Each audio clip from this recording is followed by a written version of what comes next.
कई बार ऐसा होता है कि पार्टीज आपस में कॉम्प्रोमाइज कर लेती हैं, एक दूसरे को माफ कर देती हैं और सोचती हैं भाई केस तो खत्म हो गया, बट बाद में जब लीगल नोटिस आती है तब पता चलता है कि केस तो चल रहा था। तो ऐसी सिचुएशन से बचने के लिए let's understand the compounding of offences and compromise of the offences in our commonly confusing words की सीरीज। तो बात करें अगर कॉम्प्रोमाइज की, in the simple term compromise means mutual understanding, जहां पे दोनों पार्टीज एक दूसरे को माफ कर देती है और अपने डिस्प्यूट को पूरी तरह से खत्म कर देते हैं। This may include the money settlement, the family disputes की सेटलमेंट और बहुत सारे ऐसे डिस्प्यूट्स जो पर्सनल लेवल पे पार्टीज रिजॉल्व कर लेती।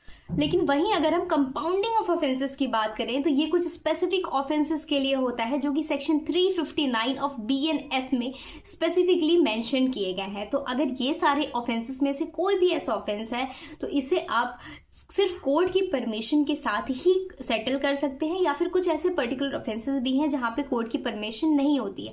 बट कंपाउंडिंग ऑफ ऑफेंसेस अगर आपने किया है, कॉम्प्रोमाइज नहीं कंपाउंडिंग अगर किया है, तो वहां पे आपको लीगल फुल स्टॉप मिल जाता है। मीन्स जो अक्यूज होगा वो पूरी तरह से अक्विट कर दिया जाएगा, उसके ऊपर कोई भी केस पेंडिंग नहीं रहेगा और कोर्ट ऑफिशियली आपके सेटलमेंट को एक्सेप्ट करेगी। तो यहाँ पे कोई चांस नहीं है कि आपका केस सेटलमेंट के बाद भी कभी रीओपन हो सकता है। So this is what we call as compounding of the offence.